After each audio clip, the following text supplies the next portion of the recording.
Are you making this mistake with your mailing list? Hello, lovely business owner. It's Adèle from SuperFunkyPenguin Photo and Video. And I've spotted a common trap that a lot of business owners are falling into at the moment. When you mail your mailing list, do you assume that all of your recipients remember who you are and what you do? Because when we're inside our business, it's so easy to think that everybody remembers us and knows who we are. But when we sign up for mailing lists, it's because that business or that founder has caught our attention and we think, yeah, I want to hear more about that. But there are a lot of mailing lists and there's a lot of noise and there's loads going on social media and in person, and business is busy. And it's easy to forget the name or the business, and when the email lands, if it doesn't say who you are and what you do clearly in that email, the people who signed up to your list are going to forget what you're about.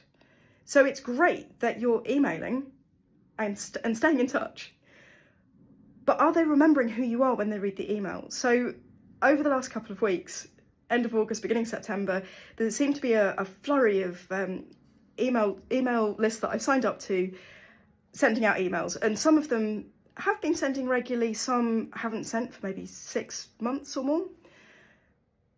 And they're writing the email and not even putting an email signature on there to give me some kind of clue, like a URL to click on or something to jog my memory to remember who they were and reignite my interest. Why did I sign up with them? What was it about them that I found interesting and useful?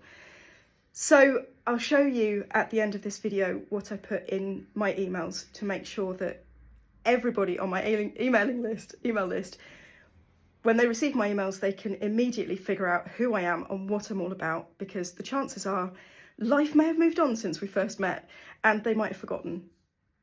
It's hard to admit that, but they might have forgotten. So there are links in there. There's a little mini bio at the end as well, just so that they know why they're on my mailing list in the first place.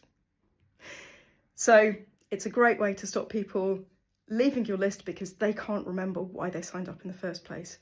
Make sure there's an introduction, make sure you've got links in there, remind people who you are, and don't be afraid to reintroduce yourself every so often, just to keep that fire alive.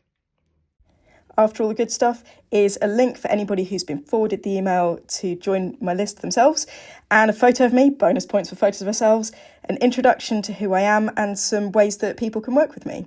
And of course, my social media links at the end.